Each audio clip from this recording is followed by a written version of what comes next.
RenderForest.com.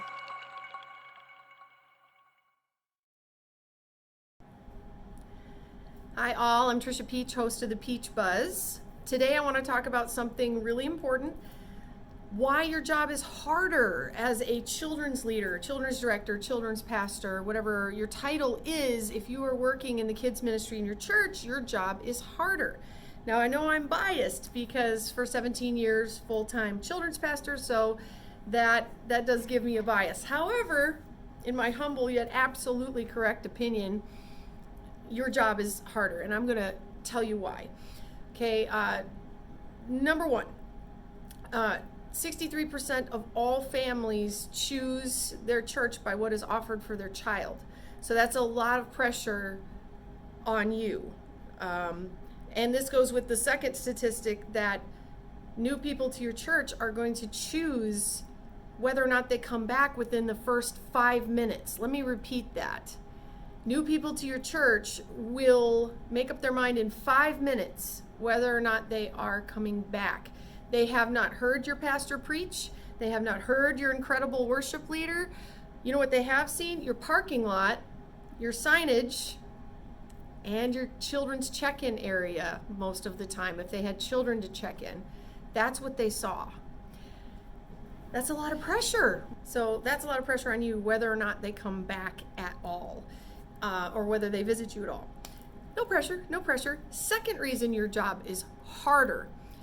You are going to need more volunteers than any other area of the church. The only one I've seen that has possibly come close is the parking lot ministry or greeter ministry sometimes comes close. Even the largest of worship teams usually do not come close to the volunteers that you need for kids ministry. So the volunteers you need, why do you need so many? Because of the ratios. You're supposed to have 1 adult for every 4 infants, 1 adult for every 6 preschoolers, 1 adult for every 8 to 10 elementary schoolers. That's what you're supposed to have. So you need a whole lot more volunteers than any other area. See, this is not all in your head. This really is harder, the job that you do. 4, hopefully you're still with me and haven't panicked. Don't panic. Breathe in through your nose, out through your mouth. We're gonna get through this. 4, you can't just have any volunteers. There are positions in the church, and there should be, for people who are brand new Christians. Say they just became a Christian, and we call them coke pouring jobs, so to speak. But something they could do as a brand new Christian, or maybe not even a Christian yet. They've just started coming to your church. They might be able to help with the greeter team. They might be able to set up the sanctuary and take down. There have to be things that people can do that have just started. That is not the children's ministry. The children's ministry, they need to be background checked. They cannot have felonies, especially with children, and be anywhere near children. So you have a much higher bar that has to be met for someone to volunteer in kids ministry. If they've got a really bad temper, they're not going to be able to be in there for long. If they don't like kids, they can't be in there for long. So you have a much higher bar. So whether or not they come at all and whether they stay, a lot of that rides on your children's ministry. You need more volunteers than about anywhere else in the whole church, and you can't just take anybody. You have to have the highest standard of volunteers. So you need more, and they have to be higher standard. Next thing, why your job is harder, you're going to need space. And churches don't like to give designated space typically, but anything that is labeled multi-use space, that's code for adult space. I think kids do well when they have their own designated space. Again, bias. But you're going to need space because kids need to run, they need to move, you need to split out into groups. You probably are splitting into grade levels. The main sanctuary doesn't need to do that very much, so you do. You've probably got small groups going on, you may have midweek stuff going on, so you're going to need space, and kids ministry tends to take up a lot more space than youth ministry does or the adult ministries do. Now, if you've got several Wednesday night options for adults, then they may need more space as well. but then they can usually adapt and meet in homes and things like that. It's the kids ministry usually needs more space. Okay, next, why your job is so much harder. You are kind of on your own orbit. And I'm not talking about this being your fault that you built a silo. No. Just by the nature of the position, everybody else that sits around that table at a staff meeting is there thinking about the main service on the weekend. I was on a staff that had, 70 and 18 leadership staff. Every single person there is thinking about the main service on the weekend. But I'm thinking about our services on the weekend. And so I'm on this whole different orbit because it's happening at the same time as the main service. And they don't know what's going on over there unless I tell them. No one has any clue what's going on over there unless I tell them. So there's a much higher burden on me to cast vision, to tell testimonies, to say what is happening in the kids' wing. Because if I don't tell them, no one is going to find out. Which leads me to the next one, why your job is so much harder. Your job is harder than the other ones on staff because you will have to be a good communicator across age groups, okay? I think most people understand if a youth pastor, they communicate well with youth, okay? But you, as a kids ministry leader, you have to communicate well with children. You have to communicate well with their parents. You have to communicate well with the other professional staff. You have to be a phenomenal communicator all across the board and to all different age levels. That's a tough thing to do. So as a children's leader, you have to communicate. I talk about being bilingual, where I can speak as the kids, speaking to the children as a missionary to kids, and I can speak to that staff and vision cast of what's going on in the kids ministry. You have to be able to do both. And you have to be able to speak to your volunteers. You have to be able to lead volunteers. So if you got into this just to talk to kids, sorry, not going to work out. You're going to have to communicate across the board, and that's going to make things a lot harder for you. Another thing that will make it harder for you is budget. Children's ministry is not free. A church that does not have a budget for kids ministry is not going to survive. It's going to dry up. It's going to be all older people, and you're going to nail the doors shut and sing a sad song for it because it's not going to live. If you want a church to survive, it has to have a thriving kids ministry. It's supposed to be 25% or more children 12 and under. So what you need then is a budget. There has to be a budget. And I can usually tell very quickly if a church is serious by looking at their budget. And your problem is going to be when you bring a budget request, you're going to have to really explain it and vision cast because they may have no idea what you're talking about. So you say, I really want this True Fire curriculum, plug there, like that one. True Fire curriculum I want. And they're like, what is that? I don't know. Why do you have to have the, this other packet for it? I don't get it. You're going to have to explain everything, every little bit of it, because they're not going to understand why you need this because they're not children's leaders. I have had to explain why I wanted to have a giant duck puppet. Who doesn't? And they don't understand it, so I'm explaining it goes along with the curriculum and why, and got it approved. But these are things that the other areas usually don't have to do. When they say we want to increase by $20 a month for missions, the board goes, oh yeah, we understand that. The finance committee, we understand that.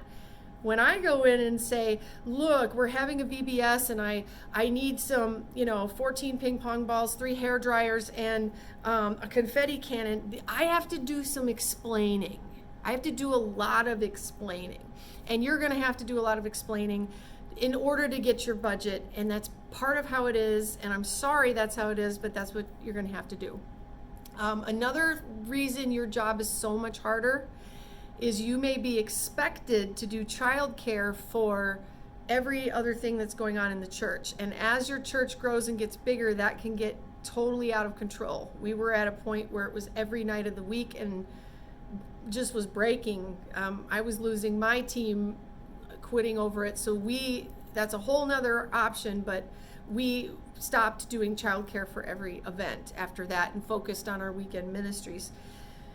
You're going to have to look at that eventually, because there is no other ministry in the church that I know of that operates that way.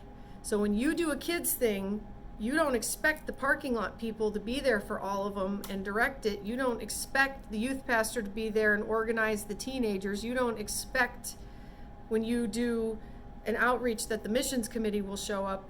But every single thing the main church does, they will expect you to do childcare for.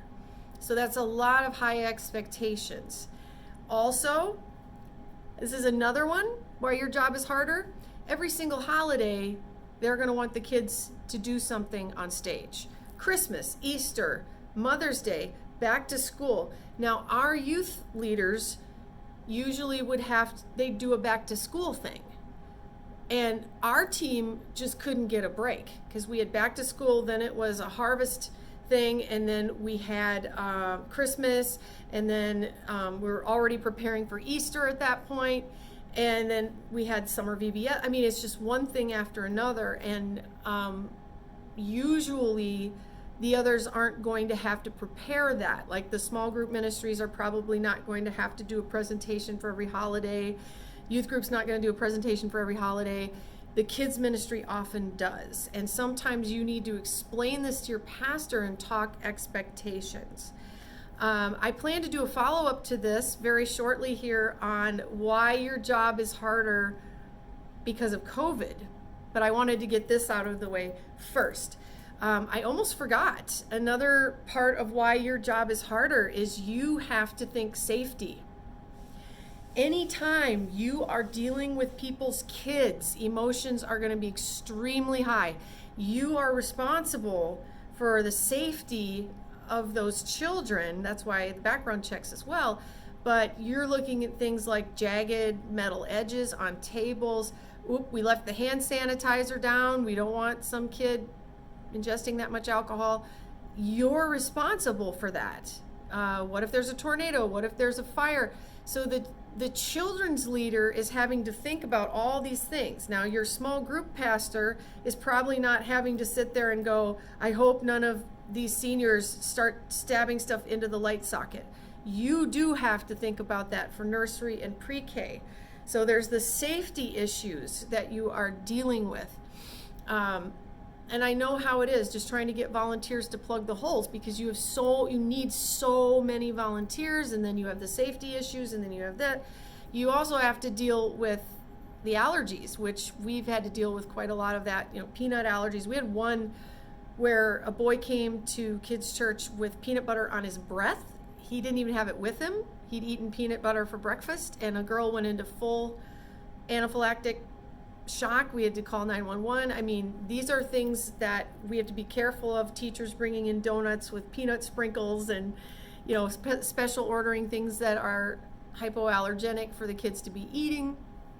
This is stuff that they haven't had to worry about, on the missions committee or in other areas. We have to worry about safety. Safety is huge. Safety and security. I have to look at all the entrances and exits and get in the mindset of how easy would it be for someone to walk in off the street and snatch this kid and run.